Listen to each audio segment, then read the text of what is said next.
আসসালামু আলাইকুম। কেমন আছেন সবাই? আপনি কি জানেন আপনার খাওয়া সবথেকে রহস্যময় এবং ঐতিহাসিক খাবার কোনটা? আমি বাজি ধরে বলতে পারি আপনি সেটা বলতে পারবেন না। কিন্তু লাইফে অনেকবার আপনি এই খাবারটা খেয়েছেন এবং এই খাবারের জন্য আমার মনে হয় আপনি অনেক ক্রেজি কাজও করেছেন। এই খাবারের ইতিহাস সেটি ব্যবহৃত মশলার থেকেও ঝাঁঝালো। আর এটা একবার খেলে আপনার শরীরের মধ্যে একটা রাজকীয় ভাব আসে। কখনো কি ভেবেছেন এই রাজকীয় ভাব আসার কারণটা কি? যদি আপনি গেস করতে পারেন আমি কোন খাবারের কথা বলছি তাহলে নিচে কমেন্ট সেকশনে খাবারের নামটি লিখে আপনি ভিডিওটি স্কিপ করতে পারেন। আর যদি আপনি না পারেন তাহলে চলুন খাবারটি রান্না করা যাক। রেসিপির শুরু সেই পার্সিয়ান থেকে, যা এখন ইরান নামে পরিচিত। ধারণা করা হয় এখান থেকে এই খাবারের যাত্রা শুরু হয়েছিল। ভাবুন তো, ব্যবসায়ীদের কাফেলা ধুলোমাখার রাস্তায় এক দেশ থেকে আরেক দেশে মশলা, কাপড় আর রেসিপি নিয়ে যাত্রা করছে।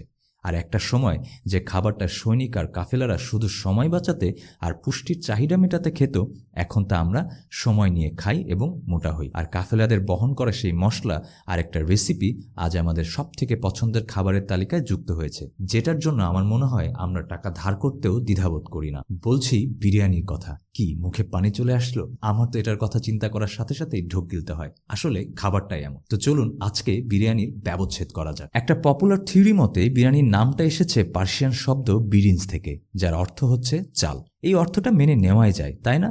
কারণ বিরিয়ানির মূল উপাদানই হচ্ছে চাল। পার্সিয়ান ভাষায় আরেকটা শব্দ হচ্ছে বিরিয়ান বা বেরিয়ান, যার অর্থ হচ্ছে ভাজা। এই শব্দটার রান্নার মূল প্রণালী, যা হচ্ছে মাংস এবং অন্যান্য মশলাকে একটু রোস্ট করার সাথে সম্পর্কিত, তার সাথেও সামঞ্জস্যতা পায়।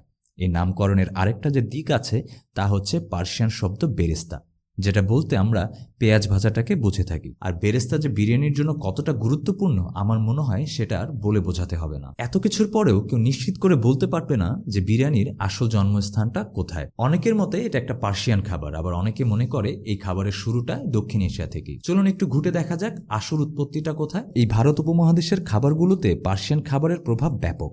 বিশেষ করে 1526 থেকে 1857 সাল পর্যন্ত মুঘল সাম্রাজ্যের বদলতে আমরা যে খাবারগুলো পেয়ে থাকি তার সবগুলোতেই প্রায় এই প্রভাব দেখতে পাওয়া যায়। ইতিহাসবিদ লিজি কলিংহ্যামের মতে আমরা আজ যে বিরিয়ানি খাই সেটা আসলে আমরা মুঘলদের থেকেই পেয়েছি। মুঘলরা পার্সিয়ান পোলাওয়ের সাথে তাদের মশলা এবং রেসিপি দিয়ে আজকের বিরিয়ানিতে পরিণত করেছে। একবার ভাবুন তো, মুঘলদের রসোই ঘরে পার্সিয়ান পোলাওকে বিভিন্ন ধরনের মশলা দিয়ে তার বাবুর্চিরা নতুন একটা রেসিপি তৈরি করছে, যেটা সম্রাট আকবর, বাবর এবং শাহজাহানের মতো লোকজন একসময় খেয়েছেন। অন্যান্য ঐতিহাসিক যেমন খ্রিস ঢিলন, সালমা হোসেন, পুষ্পা পান্ট এদের মতে এই উপমহাদেশে প্রথম মুঘল সম্রাট বাবরের সাম্রাজ্য শুরুর অনেক আগে থেকেই পার্সিয়ান তীর্থযাত্রী এবং সৈন্যদের হাত ধরে বিরিয়ানির যাত্রা শুরু হয়। ইতিহাসবিদ প্রতিভা কারণ তার বই বিরিয়ানিতে লিখেছেন, বিভিন্ন রকমের পোলাওয়ের রেসিপি আরব এবং পার্সিয়ান ব্যবসায়িকদের হাত ধরে এই উপমহাদেশে বিরিয়ানি হিসাবে প্রতিষ্ঠিত হয়েছে। তার মতে এটা প্রধানত সৈন্যদের ওয়ান পট মিল হিসেবে রান্না করা হতো। সে সময় সৈন্যরা একটা হাঁড়ির মধ্যে চাল, মাংস একসাথে দিয়ে ক্যাম্পের সমস্ত সৈন্যরা খেতে পারে এমন একটা খাবার রান্না করত। এতে করে বিভিন্ন পদ রান্নার ঝামেলাও যেমন থাকতো না, পাশাপাশি সুস্বাদু একটা খাবারও পাওয়া যেত।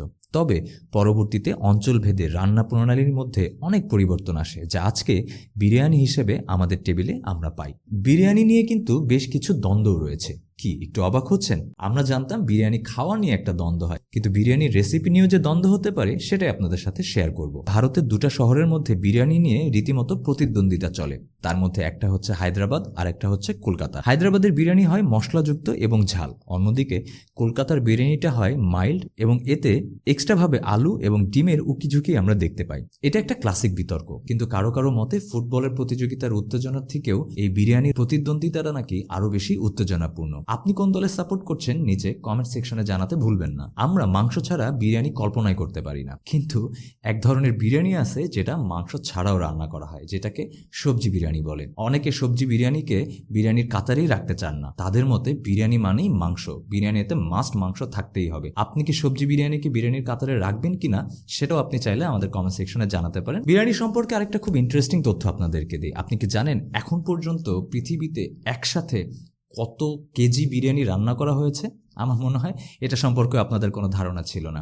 এখন পর্যন্ত পৃথিবীতে সবথেকে বেশি যে biryani record Guinness book of world রেকর্ডে জায়গা পেয়েছে সেটা হচ্ছে 14,060 কেজি বিরিয়ানি।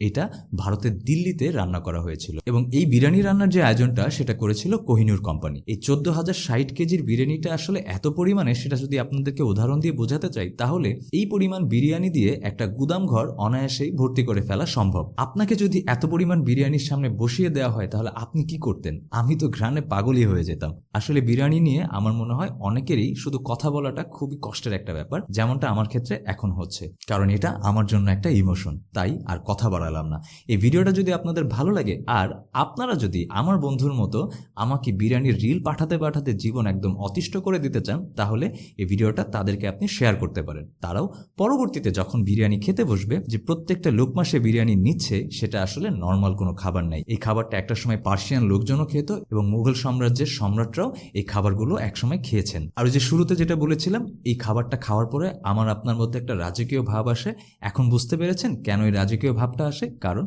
এই খাবারটা একটা সময় মুঘল সাম্রাজ্যের সম্রাটরা খেয়েছেন। বিরিয়ানির কথা বলতে বলতে প্রচন্ড পরিমাণে ক্ষুধা লেগে গেছে। সো আজ এই পর্যন্তই। ভালো থাকবেন সবাই। পরবর্তীতে ইনশাআল্লাহ নতুন একটা টপিক নিয়ে আপনাদের সামনে দ্রুত হাজির হব। আসসালামু আলাইকুম।